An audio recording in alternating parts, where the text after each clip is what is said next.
La història de la gota Clara. Hola, Clara, et veig molt trista. Que et passa alguna cosa? Abans érem una gran família, però ara m'he quedat sola. A la terra cada cop hi ha més deserts. De plantes gairebé no en queden i hi ha massa pedres a la muntanya. Els rius ja no porten aigua, tot està sec. Abans els llacs eren nets i transparents. L'aigua de la muntanya saltava amb força fins als rius. Els prats eren plens de flors i colors. Els animals vivien en aigües netes, clares i sense contaminar. Però ara tot ha canviat molt. Gairebé mai plou. Els hiverns són menys freds. Al mar s'hi llença molta porqueria. I mentre hi ha llocs que malgasten l'aigua, per jugar i divertir-se, n'hi ha d'altres que no en tenen ni per viure. L'aigua és vida, tots la necessitem. Jo estic desesperada. Em voldríeu ajudar?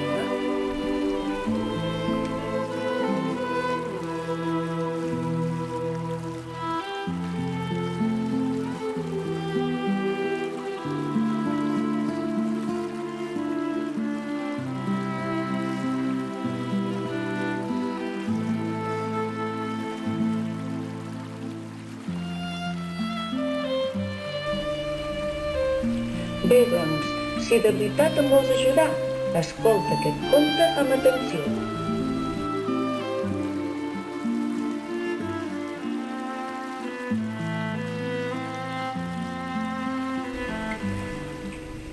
Conte amb l'aigua no es juga. Editorial Salvatella. Col·lecció Laura i companyia. Fet per Carmina del Río. Als avis de la Laura els hi agradava convidar la seva neta a dormir a casa seva. Ella també disfrutava molt cada vegada que hi anava. Se'ls estimava molt. Aquella nit, la Laura la passaria a casa dels seus avis. Li havia encantat passar tota la tarda fent puzles amb l'avi i, a més, l'àvia li havia preparat truita de patates per sopar, el seu menjar preferit. Que bona! Quan s'hagués rentat les dents i s'hagués ficat al llit, l'àvia li explicaria moltes històries de quan ella era petita i amb una mica de sort se n'aniria a dormir una hora més tard del que ho feia a casa. Sort que era divendres i l'endemà no havia d'anar a l'escola.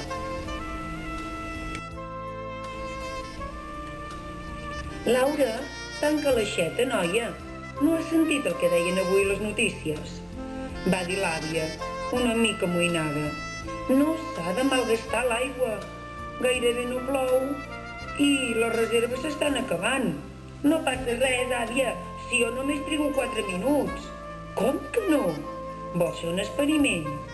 Et demostraré quanta aigua pots malgastar si deixes l'aixeta oberta mentre et rentes les dents. Mira, agafarem un mesurador, el posarem sota l'aixeta oberta durant 1 minut i així calcularem quanta aigua surt per minut. Va, l'àvia, d'acord, els teus experiments m'agraden molt perquè sempre aprens bones coses. Au, som-hi, àvia.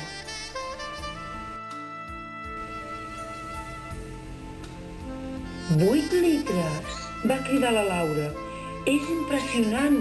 No sabia que sortís tanta aigua en 1 minut!» «I si trigues 4 minuts a rentar-te les dents», va afegir l'àvia, «i ho fas 3 vegades al dia. Els 30 dies del mes, ves comptant. Segur que ja saps multiplicar. Això vol dir que al cap d'un mes hauràs malgastat 2.880 litres d'aigua. Imagina quina diferència si quan et rentes les dents agafes un got. Encara que només sigui mig ple, pots rentar-te les dents perfectament.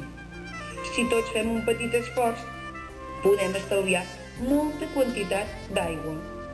I l'àvia de la Laura va acabar dient: i és que si no fem alguna cosa per posar-hi remei, tindrem seriosos problemes. Després d'un hivern sense pluges, els embassaments són gairebé buits i no sembla que vulgui ploure de moment.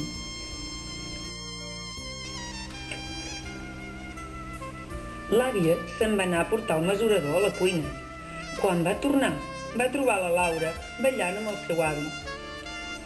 «No deies que cal que plogui», va dir la Laura, «perquè després d'aquesta dansa de la pluja vindran tempestes, ja t'ho dic jo».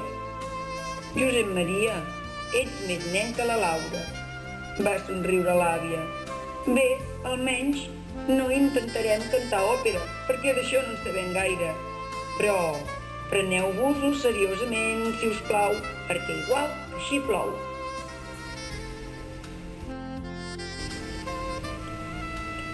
Al matí següent, mentre prenien l'esmorzar, la Laura va tornar a treure el tema. Abans de dormir-se, s'ho havia estat rumiant. «Sabeu una cosa? He estat pensant en el que parlàvem ahir, i sí, crec que cal prendre-s'ho seriosament. L'altre dia, la meva professora ens va parlar sobre la sequera que pateixen molts països no gaire lluny d'aquí. No tenen aigua ni per regar els conreus, ni per rentar la roba, ni banyar-se, ni tan sols per beure i cuinar. Nosaltres potser no tenim un problema tan greu, però en tindrem un si continuem malgastant-la així. Però, avi, què s'hi pot fer? Moltes coses, Laura, va respondre l'avi. Si vols, nosaltres podem explicar-te-les.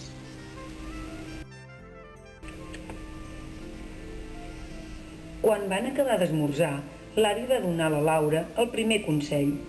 Ja has vist que s'ha de tancar l'aixeta quan no cal. Digues al pare que faci el mateix quan s'afaita. I una bona idea és posar difusors a les aixetes. Sí, avi, però què són difusors? Va preguntar la Laura, tot entusiasmada. Són petits aparells que es col·loquen a l'aixeta, va respondre l'avi. Barregen aire amb l'aigua i així dona la sensació que surt molta aigua, però en realitat en surt molta menys. Són molt fàcils de col·locar i a més no valen gaires diners. Només cal cargolar-los al final de l'aixeta. Tu mateix ho pots fer. Va, prova-ho. Sí, avi, sí, ara mateix ho provo. L'àvia va veure tan entusiasmada a la seva neta Laura per aprendre a estalviar l'aigua que va continuar donant-li bons consells. Vine, Laura, ara que ja saps que amb mig got d'aigua et pots rentar les dents, que convé que el pare tanqui l'aixeta quan s'afaita i que l'avi t'ha ensenyat a utilitzar els difusors. També pots estalviar aigua quan engegueu el rentaplats a casa. Assegureu-vos que estigui ben ple. No s'hi val a posar-hi 4 plats i 4 forquilles. Ha d'estar ben ple. I el mateix et dic quan feu una rentada de roba. Saps quants litres es consumeixen cada vegada que renteu roba? 90 litres. Si només es fa una rentada amb 4 peces de roba, estem malgastant molta aigua.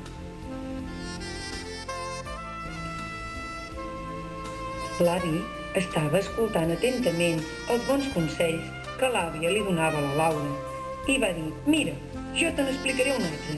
Anem cap al lavabo. També cal utilitzar el vàter fent servir el cap», va seguir l'avi. «Què?», va dir la Laura, posant uns ulls com taronges. «Jo no estic disposada a ficar el cap aquí dins».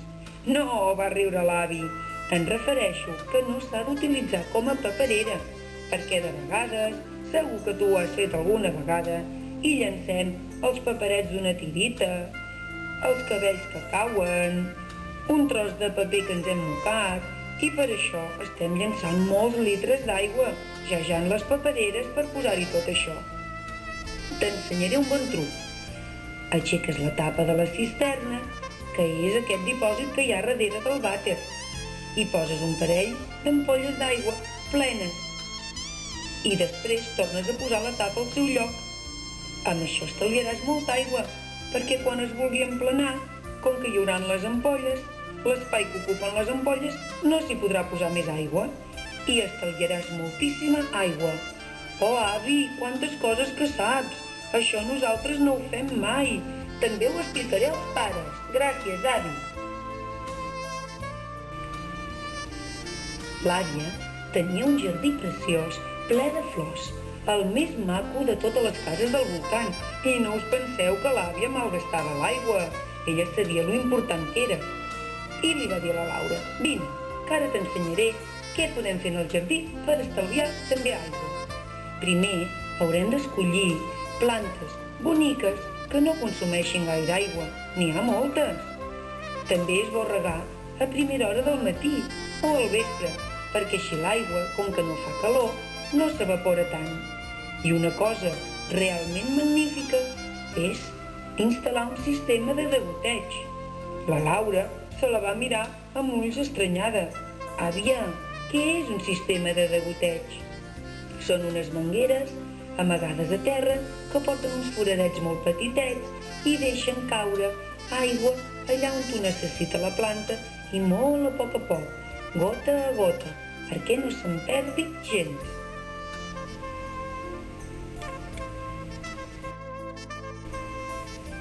La Laura no s'ho podia creure.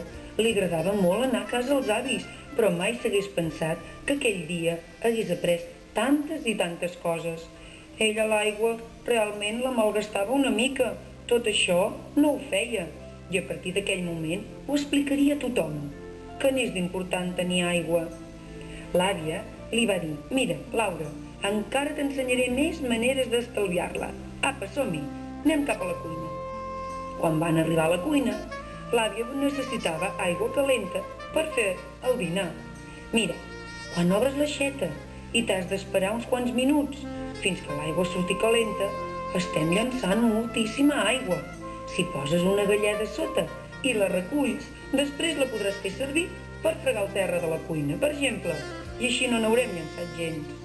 Ah, i a més, quan bullis ous durs, verdures o altres aliments, pots tirar aquesta aigua a les plantes. Esperar que no sigui calenta. Per elles és un aliment magnífic. Per això jo tinc aquest jardí tan i tan bonic. Mentre l'avi i l'àvia de la Laura li anaven explicant aquests bons consells, es havia fet de nit. Els pares de la Laura aviat vindrien a buscar-la i ella encara no s'havia banyat. Corre, Laura, corre, anem a la dutxa i allà també t'ensenyaré a estalviar l'aigua. La Laura, com que estava acostumada a emplenar la banyera, ja ho anava a fer, però l'àvia ràpidament li va dir: no, avui no, faràs una dutxa que et netejarà molt i molt bé i gastaràs molt menys aigua. La banyera és molt divertida, ja ho sé, Laura, perquè sembla que estiguis dins d'una piscina, però això s'ha de fer de tant en quant. Cada dia és millor una bona dutxa, i si a sobre tenques l'aixeta quan t'ensabones, molt millor.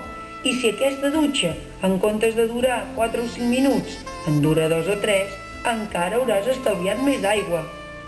Ui, àvia, però quantes coses que saps! Jo no hagués mai sabut que es podien fer tantes coses per estalviar aigua. Quant que he après!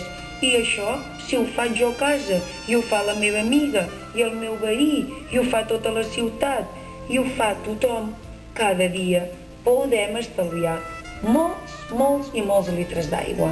Gràcies, àvia, per ensenyar-me'n tant. Es va sentir el timbre. Eren els pares de la Laura, que venien a buscar-la. Hola, pares!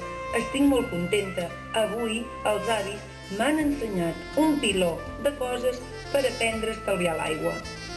Si tots a casa ho fem, segur que aconseguirem estalviar moltíssima aigua. A més, va exclamar l'avi, els pares estaran molt contents quan vegin que la factura de l'aigua és més petita i ja no han de pagar tants de diners. Sí, van exclamar els pares de la Laura alhora, això també és molt important.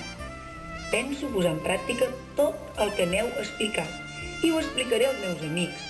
Si tots entenem que amb l'aigua no juga, Aconseguirem que mai no ens en falti. Gràcies, avis. Fins aviat. Adéu, Laura. Fins aviat. Bé, si em vols ajudar, recorda aquests consells que t'han explicat els avis de la Laura. Renta't les dents amb un got d'aigua. Posa difusors a les aixetes.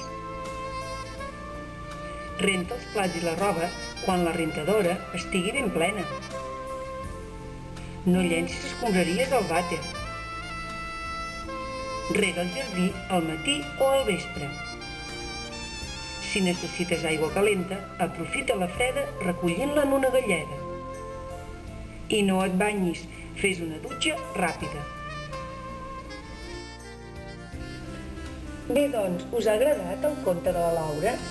Si seguim els consells dels avis de la Laura, jo estaré sempre molt contenta, ajudareu a estalviar molta aigua, perquè, com ha dit la Laura, amb l'aigua no es juga.